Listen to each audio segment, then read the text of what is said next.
ಶುಭಾಶಯಗಳು. ನನ್ನ ಹೆಸರು ಅನಂಶುಭ. ನಾನು 6ನೇ ತರಗತಿಯಲ್ಲಿ ಓದುತ್ತಿದ್ದೇನೆ. ನಾನು ವಿಜಯಪುರ ಜಿಲ್ಲೆ ಬಗ್ಗೆ ಹೇಳುತ್ತಿದ್ದೇನೆ. ಕರ್ನಾಟಕ ಅತಿ ಅರಣ್ಯ ಹೊಂದಿದ ಜಿಲ್ಲೆವಿದೆ. ಈ ಜಿಲ್ಲೆಯಲ್ಲಿ ತಾಳಿಕೋಟ್ ಅಥವಾ ರಕ್ಕಸಕಂಗಡ ಎಂಬ ಯುದ್ಧ ನಡೆದ ಭೂಮಿ ಇದೆ. ಈ ಕದನವು 1565 ಜನವರಿ 23ರಂದು ನಡೆಯಿತು. ಈ ಕದನವು ಬಹುಮನಿ ಸುಲ್ತಾನ್ ಮತ್ತು ವಿಜಯನಗರ ಸಾಮ್ರಾಜ್ಯಕ್ಕೆ ನಡುವೆ ನಡೆಯಿತು. ಇದರಲ್ಲಿ ವಿಜಯನಗರ ಸಾಮ್ರಾಜ್ಯ ನಡುವೆ ನಡೆಯಿತು. ಧನ್ಯವಾದಗಳು. ಎಲ್ಲರಿಗೂ ಮುಂಜಾನೆಯ ಶುಭಾಶಯಗಳು. ನನ್ನ ಹೆಸರು ಭವಾನಿ. ನಾನು 6ನೇ ತರಗತಿಯಲ್ಲಿ ಓದುತ್ತಿದ್ದೇನೆ. ಇಂದು ನಾನು ಕರ್ನಾಟಕದಲ್ಲಿರುವ ಬಾಗಲಕೋಟೆ ಜಿಲ್ಲೆ ಬಗ್ಗೆ ಹೇಳಲು ಇಷ್ಟಪಡುತ್ತೇನೆ. ಬಾಗಲಕೋಟೆ ಕರ್ನಾಟಕದಾದ್ಯಂತ ವಿಶ್ವಾದ್ಯಂತ ಪ್ರಸಿದ್ಧವಾದ ಸ್ಥಳ. ಇಲ್ಲಿ ಐಹೊಳೆ ಪಟ್ಟದಕಲ್ಲು, ಬಾದಾಮಿ ಇರುವುದು. ಚಾಲುಕ್ಯರ ಕಾಲದ ಶಿಲ್ಪಕಲೆ ದೇಗುಲಗಳಿಗೆ ಪ್ರಸಿದ್ಧವಾಗಿದೆ. ಧನ್ಯವಾದಗಳು. ಎಲ್ಲರಿಗೂ ಮುಂಜಾನೆಯ ಶುಭಾಶಯಗಳು. ನನ್ನ ಹೆಸರು ಪ್ರಿಯಾ. ನಾನು 6ನೇ ತರಗತಿಯಲ್ಲಿ ಓದುತ್ತೇನೆ. ನಾನು ಉಡುಪಿ ಜಿಲ್ಲೆ ಬಗ್ಗೆ ಹೇಳುತ್ತೇನೆ. ಗದಗ ಬಗ್ಗೆ ಹೇಳುತ್ತೇನೆ. ಗದಗ ಜಿಲ್ಲೆ ಭಾರತದ ಕರ್ನಾಟಕ ರಾಜ್ಯದ ಒಂದೇ ಜಿಲ್ಲೆ. ಗದಗ ಪಟ್ಟಣ ಈ ಜಿಲ್ಲೆಯ ಕೇಂದ್ರ. ಕೆಲವು ವರ್ಷಗಳು ಹಿಂದಿನವರೆಗೆ ಗದಗ ಧಾರವಾಡ ಜಿಲ್ಲೆಯ ಭಾಗವಾಗಿತ್ತಿತ್ತು. Thank you. ಎಲ್ಲರಿಗೂ ಮುಂಜಾನೆಯ ಶುಭಾಶಯಗಳು. ನನ್ನ ಹೆಸರು ಕಾಂಚನ. ನಾನು 6ನೇ ತರಗತಿಯಲ್ಲಿ ಓದುತ್ತಿದ್ದೇನೆ. ನಾನು ಕರ್ನಾಟಕದಲ್ಲಿರುವ ರಾಮನಗರ ಮತ್ತು ಉಡುಪಿ ಜಿಲ್ಲೆಯ ಬಗ್ಗೆ ಹೇಳುತ್ತೇನೆ. ರಾಮನಗರ ಜಿಲ್ಲೆಯು ಕರ್ನಾಟಕದ ಒಂದು ಪ್ರಮುಖ ಜಿಲ್ಲೆಯಾಗಿದೆ. ಇದನ್ನು 2007ರಲ್ಲಿ ಬೆಂಗಳೂರು ಗ್ರಾಮಾಂತರ ಜಿಲ್ಲೆಯಿಂದ ವಿಭಜಿಸಿ ರಚಿಸಲಾಯಿತು. ರಾಮನಗರವು ಕೇಂದ್ರದ ಆಡಳಿತ ಕೇಂದ್ರಗಳಾಗಿವೆ. ರಾಮನಗರವು ರೇಷ್ಮೆ ಉದ್ಯಮಕ್ಕೆ ಪ್ರಸಿದ್ಧವಾಗಿದೆ. ಈ ಜಿಲ್ಲೆಯು ಕಿತ್ತೂರು, ಚನ್ನಪಟ್ಟಣ, ರಾಮನಗರ ಮತ್ತು ಮಾಗಡಿ ತಾಲೂಕುಗಳನ್ನು ಹೊಂದಿದೆ. ಉಡುಪಿ ಜಿಲ್ಲೆಯ ಬಗ್ಗೆ ಹೇಳುತ್ತೇನೆ. ಉಡುಪಿ ಜಿಲ್ಲೆಯು ಕರ್ನಾಟಕದ ಒಂದು ಪ್ರಮುಖ ಜಿಲ್ಲೆಯಾಗಿದೆ. ಇದು ಕರಾವಳಿ ಪ್ರದೇಶದಲ್ಲಿದೆ. ಉಡುಪಿ ಜಿಲ್ಲೆಯು ದೇವಸ್ಥಾನಗಳು ಮತ್ತು ತಾಣಗಳಿಗೆ ಪ್ರಸಿದ್ಧವಾಗಿದೆ. ಉಡುಪಿ ಜಿಲ್ಲೆಯು ಕಡಲ ತೀರ, ಬೆಟ್ಟಗಳು ಮತ್ತು ಕಾಡುಗಳು ಹೊಂದಿದೆ. ಧನ್ಯವಾದಗಳು. ಎಲ್ಲರಿಗೂ ನಮಸ್ಕಾರ. ನನ್ನ ಹೆಸರು ಪ್ರತೀಕ್ಷಾ. ನಾನು 6ನೇ ತರಗತಿಯಲ್ಲಿ ಓದುತ್ತಿದ್ದೇನೆ. ನಾನು ಇಂದು ಕೊಪ್ಪಳ ಜಿಲ್ಲೆಯ ಬಗ್ಗೆ ಹೇಳುತ್ತಿದ್ದೇನೆ. ಕೊಪ್ಪಳ ಜಿಲ್ಲೆಯ ಪ್ರಸಿದ್ಧ ಮತ್ತು ಧಾರ್ಮಿಕ ದೃಷ್ಟಿಯಿಂದ ಬಹಳ ಶ್ರೀಮಂತವಾಗಿತ್ತು. ಇದನ್ನು ತಿರುಗಳ ನಾಡು ಎಂದು ಕರೆಯಲಾಗುತ್ತಿತ್ತು. ಈ ಗವಿಮಠ ಕೊಪ್ಪಳದ ಅತ್ಯಂತ ಪ್ರಸಿದ್ಧ ಧಾರ್ಮಿಕ ಕೇಂದ್ರ. ಇಲ್ಲಿ ನಡೆಯುವ ಗವಿಸಿದ್ದೇಶ್ವರ ಜಾತ್ರೆ ಅತ್ಯಂತ ದೊಡ್ಡ ಪ್ರಮಾಣದಲ್ಲಿ ಆಚರಿಸಲ್ಪಡುತ್ತದೆ. ಇದನ್ನು ದಕ್ಷಿಣ ಭಾರತದ ಕುಂಭಮೇಳ ಎಂದು ಕರೆಯಲಾಗುತ್ತದೆ. ಕರ್ನಾಟಕ ರಾಜ್ಯದ ಇನ್ಯಾಶಿ ಭಾಗದಲ್ಲಿ ಕೃಷ್ಣ ಮತ್ತು ತುಂಗಭದ್ರಾ ನದಿಯ ನಡುವಿನ ಪ್ರದೇಶವಾಗಿದೆ. ಧನ್ಯವಾದಗಳು. ಎಲ್ಲರಿಗೂ ಮುಂಜಾನೆಯ ಶುಭಾಶಯಗಳು. ನನ್ನ ಹೆಸರು ಮಾರಿಯಾ. ನಾನು 6ನೇ ತರಗತಿಯಲ್ಲಿ ಓದುತ್ತಿದ್ದೇನೆ.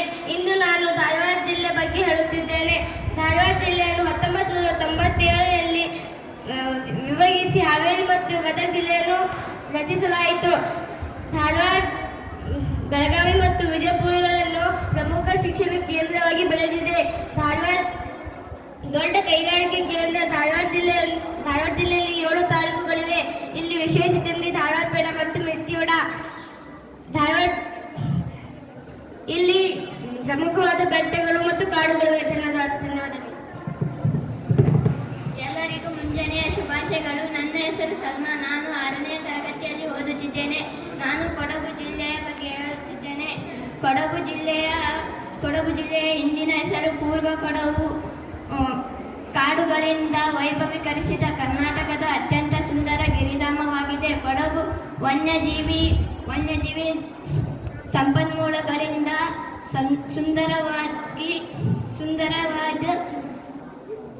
ಸುಂದರವಾದ ಪರಿಗಣಿಸಲಾಗಿದೆ. ಎಲ್ಲರಿಗೂ ಮುಂಜಾನೆಯ ಶುಭಾಶಯಗಳು. ನನ್ನ ಹೆಸರು ಸೌಜನ್ಯ. ನಾನು 6ನೇ ತರಗತಿಯಲ್ಲಿ ಓದುತ್ತಿದ್ದೇನೆ. ಇಂದು ನಾನು ಚಿಕ್ಕಮಗಳೂರಿನ ಬಗ್ಗೆ ಹೇಳುತ್ತೇನೆ. ಚಿಕ್ಕಮಗಳೂರು ಜಿಲ್ಲೆ ಕರ್ನಾಟಕದ ನೈಋತ್ಯ ಭಾಗದಲ್ಲಿದೆ. ಈ ಜಿಲ್ಲೆಯ ಒಂದು ದೊಡ್ಡ ಪ್ರದೇಶ ಮಲೆನಾಡು. ಚಿಕ್ಕಮಗಳೂರು ಜಿಲ್ಲೆ ಕಾಫಿನಾಡು ಎಂದು ಕರೆಯಲಾಗುತ್ತದೆ. ಇದು ತುಂಗಭದ್ರಾ ನದಿಗಳ ಮೂಲ ಸ್ಥಾನವಾಗಿದೆ. Thank you. ಎಲ್ಲರಿಗೂ ಮುಂಜಾನೆಯ ಶುಭಾಶಯಗಳು. ನಾನು ಬಳ್ಳಾರಿ ಮತ್ತು ವಿಜಯನಗರ ಬಗ್ಗೆ ಮಾತನಾಡುತ್ತೇನೆ. ಬಳ್ಳಾರಿಯು ಕರ್ನಾಟಕದ ಪ್ರಮುಖ ಮತ್ತು ಐತಿಹಾಸಿಕ ನಗರವಾಗಿದ್ದು ಕೈಗಾರಿಕಾ ನಗರವಾಗಿದ್ದು ಇದನ್ನು ಉಕ್ಕಿನ ನಾಡು ಎಂದು ಕರೆಯಲಾಗುತ್ತದೆ. ಬಳ್ಳಾರಿ ಆರಂಭವು ಕೇವಲ ಒಂದು ನಿರ್ದಿಷ್ಟ ದಿನಾಂಕಕ್ಕೆ ಸೀಮಿತವಾಗಿಲ್ಲ. ಅದು ಹಲವಾರು ವರ್ಷಗಳಿಂದ ಇತಿಹಾಸ ಮತ್ತು ಹಂತ ಹಂತದ ಆಡಳಿತಾತ್ಮಕ ಬೆಳವಣಿಗೆಯನ್ನು ಹೊಂದಿದೆ. ಈ ಜಿಲ್ಲೆಯು ಇದು ಕಬ್ಬಿಣದ ಅದಿರು ಗಣಿಗಾರಿಕೆ ಹೆಸರುವಾಸಿಯಾಗಿದೆ. ವಿಶ್ವದ 2ನೇ ಅತಿ ದೊಡ್ಡ ಏಕಶಿಲಾ ಬೆಟ್ಟವನ್ನು ಹೊಂದಿದೆ. ಇತ್ತೀಚೆಗೆ ಎಂದರೆ 2021ರಲ್ಲಿ ಬಳ್ಳಾರಿ ಜಿಲ್ಲೆಯನ್ನು ವಿಭಜಿಸಿ ವಿಜಯನಗರ ಎಂಬ ಹೊಸ ಜಿಲ್ಲೆಯಾಗಿ ಮಾಡಲಾಯಿತು. ನಾನು ವಿಜಯನಗರ ಬಗ್ಗೆ ಹೇಳುತ್ತೇನೆ. ಫೆಬ್ರವರಿ 8, 2021ರಂದು ವಿಜಯನಗರವು ಕರ್ನಾಟಕದ 30ನೇ ಜಿಲ್ಲೆಯಾಗಿ ಅಧಿಕೃತವಾಗಿ ಘೋಷಿಸಲಾಯಿತು. ಇಲ್ಲಿನ ಪ್ರಮುಖ ಪ್ರವಾಸಿ ತಾಣಗಳು ಹಂಪಿಯ ವಿರೂಪಾಕ್ಷ ದೇವಸ್ಥಾನ, ವಿಜಯ ವಿಠಲ ದೇವಸ್ಥಾನ, ಕಲ್ಲಿನ ರಥ, ತುಂಗಭದ್ರಾ ಅಣೆಕಟ್ಟು ಮತ್ತು ಅಂಜನಾದ್ರಿ ಬೆಟ್ಟ ಇಲ್ಲಿನ ಪ್ರಮುಖ ಪ್ರವಾಸಿ ತಾಣಗಳು. ಈ ಜಿಲ್ಲೆಗೆ ಐತಿಹಾಸಿಕ ವಿಜಯನಗರ ಸಾಮ್ರಾಜ್ಯದ ನೆನಪಿಗಾಗಿ ವಿಜಯನಗರ ಎಂಬ ಹೆಸರು ಇಡಲಾಯಿತು. ವಿಜಯನಗರವು ಕರ್ನಾಟಕದ ಹೆಮ್ಮೆ ಮತ್ತು ಸಾಂಸ್ಕೃತಿಕ ವೈಭವದ ಸಂಕೇತ. ಈ ಜಿಲ್ಲೆಯು ಕರ್ನಾಟಕದ ಕಲ್ಯಾಣ ಕರ್ನಾಟಕದ ಪ್ರದೇಶ ಭಾಗವಾಗಿದ್ದು ಈ ಜಿಲ್ಲೆ ಶ್ರೀಮಂತ ಮತ್ತು ಸಾಂಸ್ಕೃತಿಕದ ಪರಂಪರೆಯನ್ನು ಹೊಂದಿದೆ. ಧನ್ಯವಾದಗಳು. ಎಲ್ಲರಿಗೂ ಮುಂಜಾನೆಯ ಶುಭಾಶಯಗಳು. ನನ್ನ ಹೆಸರು ಸನ್ನಿಧಿ. ನಾನು 6ನೇ ತರಗತಿಯಲ್ಲಿ ಓದುತ್ತಿದ್ದೇನೆ. ಇವತ್ತು ನಾನು ದಾವಣಗೆರೆ ಜಿಲ್ಲೆ ಮತ್ತು ಚಿಕ್ಕಬಳ್ಳಾಪುರ ಜಿಲ್ಲೆ ಬಗ್ಗೆ ಹೇಳುತ್ತಿದ್ದೇನೆ. ದಾವಣಗೆರೆ ಜಿಲ್ಲೆಯು ಕರ್ನಾಟಕ ರಾಜ್ಯದ ಪ್ರಮುಖ ನಗರ ಜಿಲ್ಲೆ ಮತ್ತು ಆಡಳಿತ ಕೇಂದ್ರವಾಗಿದೆ. ದಾವಣಗೆರೆ ಜಿಲ್ಲೆಯು ಕರ್ನಾಟಕದ ಮಧ್ಯಭಾಗದಲ್ಲಿದೆ. ದಾವಣಗೆರೆ ಜಿಲ್ಲೆಯನ್ನು ಬೆಣ್ಣೆ ನಗರ ಎಂದು ಕರೆಯುತ್ತಾರೆ. 1997ರಲ್ಲಿ ಶಿವಮೊಗ್ಗ, ಬೆಳಗಾವಿ, ಚಿತ್ರದುರ್ಗ ಮತ್ತು ಹಾವೇರಿ ಜಿಲ್ಲೆಗಳಿಂದ ಭಾಗಗಳಾಗಿ ರಚಿಸಲಾಯಿತು. ಇದು ಡೆಕ್ಕನ್ ಪ್ರಸ್ಥಭೂಮಿ ಮೇಲೊಂದು ಒಣ ಹವಾಮಾನ ಹೊಂದಿದೆ. ಇಲ್ಲಿನ ತುಂಗಭದ್ರಾ ನದಿಯು ಪ್ರಮುಖ ಜಲಮೂಲವಾಗಿದೆ. ಈಗ ನಾನು ಚಿಕ್ಕಬಳ್ಳಾಪುರ ಬಗ್ಗೆ ಹೇಳುತ್ತೇನೆ. ಚಿಕ್ಕಬಳ್ಳಾಪುರ ಕರ್ನಾಟಕ ರಾಜ್ಯದ ಪ್ರಮುಖ ಜಿಲ್ಲೆ ಮತ್ತು ನಗರ. ಚಿಕ್ಕಬಳ್ಳಾಪುರ 10 ನವೆಂಬರ್ 2007ರಲ್ಲಿ ಕೋಲಾರ ಜಿಲ್ಲೆಯಿಂದ ಪ್ರತಿಕ್ರಿಯಿಸಿ ಹೊಸ ಜಿಲ್ಲೆಯನ್ನಾಗಿ ರಚಿಸಲಾಯಿತು. ಚಿಕ್ಕಬಳ್ಳಾಪುರ ಜಿಲ್ಲೆಯು ಬೆಂಗಳೂರಿನಿಂದ 56 ಕಿಲೋಮೀಟರ್ ದೂರದಲ್ಲಿರುವ ಈ ಸುಂದರ ಬೆಟ್ಟಗಳು ಮತ್ತು ಇಲ್ಲಿರುವ 8 ತಾಲೂಕುಗಳಿವೆ. ಧನ್ಯವಾದಗಳು. ಎಲ್ಲರಿಗೂ ಮುಂಜಾನೆಯ ಶುಭಾಶಯಗಳು. ನನ್ನ ಹೆಸರು ಸಾಕ್ಷಿ. ನಾನು 6ನೇ ತರಗತಿಯಲ್ಲಿ ಓದುತ್ತಿದ್ದೇನೆ. ಇಂದು ನಾನು 2 ಜಿಲ್ಲೆಯ ಬಗ್ಗೆ ಹೇಳುತ್ತೇನೆ. ಮೊದಲನೆಯದಾಗಿ ಉತ್ತರ ಕನ್ನಡ ಜಿಲ್ಲೆಯ ಬಗ್ಗೆ ಹೇಳುತ್ತೇನೆ. ಉತ್ತರ ಕನ್ನಡ ಜಿಲ್ಲೆಯು ಕರ್ನಾಟಕದ ಕರಾವಳಿ ಪ್ರದೇಶದಲ್ಲಿದೆ. ದಟ್ಟವಾದ ಪಶ್ಚಿಮ ಘಟ್ಟಗಳ ಅರಣ್ಯ ಮತ್ತು ಅರಬ್ಬಿ ಸಮುದ್ರದ ಸುಂದರ ಕರಾವಳಿಯನ್ನು ಹೊಂದಿದೆ. ಕಾರವಾರ ಈ ಜಿಲ್ಲೆಯ ಆಡಳಿತ ಕೇಂದ್ರವಾಗಿದ್ದು ಇದು 12 ತಾಲೂಕುಗಳನ್ನು ಒಳಗೊಂಡಿದೆ. ಇಲ್ಲಿನ ಮುಖ್ಯ ಉದ್ಯೋಗ ಮೀನುಗಾರಿಕೆ, ಕೃಷಿ, ಅಡಿಕೆ, ತೆಂಗು, ದಾಂಡೇಲಿಯಲ್ಲಿನ ಆಧಾರಿತ ಕೈಗಾರಿಕೆಗಳು. ಈಗ ನಾನು ಶಿವಮೊಗ್ಗ ಜಿಲ್ಲೆಯ ಬಗ್ಗೆ ಹೇಳುತ್ತೇನೆ. ಶಿವಮೊಗ್ಗ ಜಿಲ್ಲೆಯು ಕರ್ನಾಟಕ ನೈಸರ್ಗಿಕ ಮಲೆನಾಡು. ಇದನ್ನು ಕರ್ನಾಟಕದ ಆಹಾರ ತೊಟ್ಟಿಲು ಎಂದು ಕರೆಯುತ್ತಾರೆ, ಏಕೆಂದರೆ ಇಲ್ಲಿ ದಟ್ಟವಾದ ಭತ್ತದ ಗದ್ದೆಗಳಿವೆ. ತುಂಗಭದ್ರಾ ಮತ್ತು ಶರಾವತಿ ನದಿಗಳು ಈ ಜಿಲ್ಲೆಯ ಮೂಲಕ ಹರಿಯುತ್ತವೆ. 14ನೇ ಶತಮಾನದಲ್ಲಿ ಕೆಳದಿ ನಾಯಕರ ಆಳ್ವಿಕೆಯಲ್ಲಿ ಈ ಪ್ರದೇಶವು ಐತಿಹಾಸಿಕ ಮಹತ್ವವನ್ನು ಪಡೆಯಿತು. ಧನ್ಯವಾದಗಳು. ಎಲ್ಲರಿಗೂ ಮುಂಜಾನೆ ಶುಭಾಶಯಗಳು. ನನ್ನ ಹೆಸರು ವಿಜೇಂದ್ರ. ನಾನು 6ನೇ ತರಗತಿಯಲ್ಲಿ ಓದುತ್ತಿದ್ದೇನೆ. ಇಂದು ನಾನು ಕರ್ನಾಟಕದಲ್ಲಿರುವ ಹಾಸನ ಜಿಲ್ಲೆ ಬಗ್ಗೆ ಮಾತನಾಡುತ್ತಿದ್ದೇನೆ.